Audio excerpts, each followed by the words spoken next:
This question comes to us from T, and T writes this: Pastor Richard, I get the sense after reading your book that it's important to always be on the lookout for false Christs. What is the best way to identify a false Christ? Thanks, T. T, this is a phenomenal question. In order to understand and answer your question, we want to understand that the false Christ, a false Christ, will be having you do all sorts of different verbs to and for him. In other words, you will be the subject of your Christianity doing verbs towards the direct object of this false Christ. You'll be doing all sorts of different things in order to somehow appease this false Christ, or be doing these verbs in order to somehow appease God or to get something out of it. So this false Christ will put you in that subject of the sentence, the subject being you doing these verbs to and for the false Christ. Whereas the real Jesus Christ does verbs to you as the Christian. The real Jesus Christ is always the subject of the sentence. He is always the one doing the verbs for us as Christians.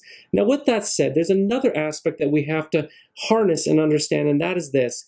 A false Christ is not going to be doing the verbs of the Bible. The real Jesus Christ will be. The real Jesus Christ will be doing those verbs of dying and bleeding and suffering for you for the forgiveness of sins. So there you have it. To understand a false Christ, he is either going to, one, have you do all the verbs to and for him, or something else.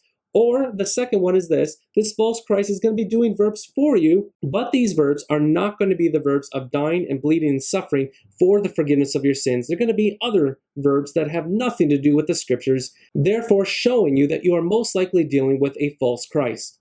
I hope that helps, and we'll catch you next time. Hey Lightning Cut Watchers, if you want to learn more about the topic of this video, I'd like to encourage you to check out my new book from Concordia Publishing House titled, Will the Real Jesus Please Stand Up? 12 False Christs. It is a book focusing on the 12 false Christs created in this spiritual landscape of our North American context. There's a link below that you can look at. Please type that into your search engine and go to Concordia Publishing House to order this book, and also find all sorts of wonderful resources that are in conjunction with this book. Also, 25 likes and 25 comments on this video will boost it for others to see.